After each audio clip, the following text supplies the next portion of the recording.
चला तर झालेली आहे आपली इथं भेंडी फ्राय. तर तुम्ही बघू शकताय, भेंडीकडे पाहूनच तुम्हाला समजेल किती चमचमीत झालेली असेल. आणि आता आवाजावरून पण पहा किती क्रिस्पी झालेली असेल आपली ही भेंडी फ्राय. तर चला आपण रेसिपीच पाहूयात डायरेक्ट.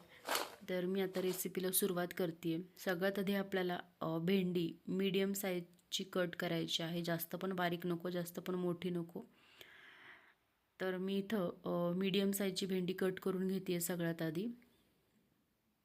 आणि भेंडी आपल्याला भेंडीला पाणी थोडं फ्रीजमध्ये असल्यावर बघा एकदम असं पाणी सुटल्यासारखं होतं, तर ते पुसून घ्यायचं आहे आपल्याला. भेंडी धुवून घ्यायची आहे, पुसून घ्यायची आहे.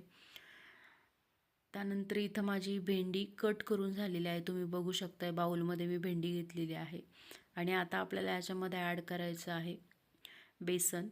बेसन तुम्ही 4 चमचे वापरू शकता. चमचे मीन्स आपला जो पोहे खायचा चमचा असतो ना, ते 4 चमचे पोहे आपल्याला बेसन आपल्याला याच्यामध्ये ॲड करायचं आहे. बेसन ॲड केल्यानंतर आपल्याला याच्यामध्ये ॲड करायचं आहे तांदूळाचं पीठ 2 चमचे. लक्षात ठेवा 4 चमचे बेसन, 2 चमचे तांदूळाचं पीठ. तांदूळाच्या पिठाने क्रिस्पी भेंडी फ्राय तयार होती आपली, त्यामुळं तांदूळाचं पीठ यूज करायचं. त्यानंतर मी याच्यामध्ये ॲड करणार आहेत मसाले. सगळ्यात आधी इथं मी लाल तिखट घेतले, त्यानंतर हळद, त्यानंतर इथं मी घेतलेला आहे चॅट मसाला, गरम मसाला आणि थोडंसं धना पावडर, घरचा मसाला, म्हणजे जे आपल्याला वाटेल ते मसाले आपण याच्यामध्ये ॲड करू शकतो. तुम्ही तुमच्या चॉईसनुसार ॲड करा. त्याच्यानंतर मी याच्यामध्ये लिंबू अर्ध लिंबू घेतलेला आहे, ते पिळलेलं आहे. तर लक्षात ठेवा आपल्याला याच्यामध्ये पाणी यूज करायचं नाही आहे. कमीत कमी पाणी यूज करायचं, म्हणजे यूज करायचं आहे पण कमीत कमी करायचं आहे. मोस्टली आपल्याला शक्य होईल तर लिंबाच्या रसातच ॲडजस्ट करायचं आहे. बट तुम्हाला जर वाटलं की नाही हे खूपच जास्त कोरडं वाटतं आहे, कोट होत नाही आहे बेसन याला, तर तुम्ही याच्यामध्ये नॉर्मली 1 ते 1.5 चमचा पाणी वापरू शकता, म्हणजे फक्त कोट होण्यापुरतं.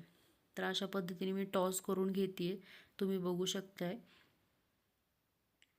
असं टॉस करत करतच आपल्याला ते जे कोटिंग आहे बेसनचं ते भेंडीला लावून घ्यायचं आहे.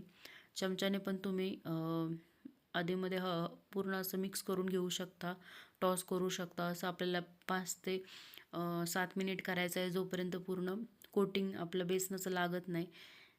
तर इथं मी थोडंसं पाणी ॲड केलेलं आहे, 1 ते 1.5 चमचा. जास्त पण पाणी यूज करायचं नाही आहे आपल्याला, 1 ते 1.5 चमचा फक्त यूज करायचं आहे. तर अशा पद्धतीने मी परत एकदा चमच्याने कोट करून घेते आहे. तर झाले आपले तयार. त्यानंतर इथं मी कढई गरम करायला ठेवलेली, याच्यामध्ये मी तेल टाकले. त्याच्यानंतर आपल्याला आता ही भेंडी मी त्याच्यात सोडलेली आहे. लक्षात ठेवा ज्यावेळेस तुम्ही भेंडी सोडणार आहात त्याआधी तेलाचं टेम्परेचर चेक करायचं आहे. तेल जास्त पण गरम नको आहे, जास्त पण कमी गरम नको आहे. तर तुम्ही बघू शकता इथं तेलाचं टेम्परेचर असं चेक करायचं. आता बऱ्याच जणांना माहिती पण असेल, पण मी सांगते की बेसनाचं थोडंसं कोटिंग तेलामध्ये सोडायचं आधी. ते जर पटकन वर आलं तर आपलं तेल जे आहे ना ते व्यवस्थित तापलेलं आहे असं आपण समजायचं. तर ते एकदा करून पाहायचं आणि त्यानंतरच आपल्याला भेंडी याच्यामध्ये सोडायची आहे. याचं कारण असं की ज्यावेळेस आपण तेल आपलं जर कमी गरम असेल ना, तर आपली भेंडी ना क्रिस्पी होणार नाही, अशी चिपचिपी होईल, खूप मऊ पडून जाईल त्याच्यामुळे. आणि जास्त तापलं असेल तर आतून कच्ची राहणार आणि व्यवस्थित होणार नाही, तेल जास्त पिईल आपली भेंडी त्याच्यामुळे. तर इथं तुम्ही बघू शकताय, त्या भेंडीकडे पाहूनच तुम्हाला समजेल की किती चमचमीत वगैरे झाली असेल ही भेंडी. ही भेंडी तुम्ही तुमच्या लहान मुलांच्या टिफिनला देऊ शकता स्नॅकमध्ये. कारण असंही मुलं भेंडी खात नाही, तर असं काहीतरी व्हेरिएशन जर त्यांना भेटलं तर ते खातील, त्यांना भेंडीची सवय पण लागेल खायची त्याच्यामुळे. त्याचप्रमाणे आपण मोठे जरी असेल तर आपल्यालासुद्धा कधी कधी भेंडी खायचा कंटाळा येतो, तर आपण अशा प्रकारे भेंडी फ्राय करून खाऊ शकतो. चपातीबरोबर पण तुम्ही खाऊ शकता, मध्ये पण खाऊ शकता.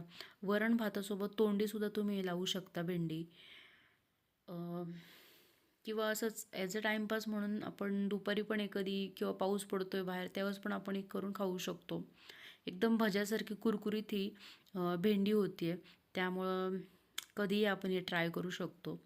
तर इथं बघा मी अशी भेंडी व्यवस्थित मीडियम फ्लेमवर फ्राय करून घेतलेली आहे. ज्यावेळेस तुम्ही भेंडी फ्राय करतात तर लो पण नको आणि हाय पण नको, मीडियम फ्लेमवर करायची आहे. इथं तुम्ही बघू शकता आता माझी भेंडी पूर्ण फ्राय करून मी घेतलेली आहे. तुम्ही आवाज बघू शकता. तर अशा पद्धतीची भेंडी तुम्हीसुद्धा नक्की ट्राय करा आणि माझ्या व्हिडिओच्या खाली कॉमेंट करून नक्की मला सांगा ही रेसिपी तुम्हाला कशी वाटली. आवडली असेल तर चॅनलला लाईक करा, शेअर करा, कॉमेंट करा आणि सगळ्यात महत्त्वाचं म्हणजे आपल्या चॅनलला सबस्क्राईब करा. धन्यवाद.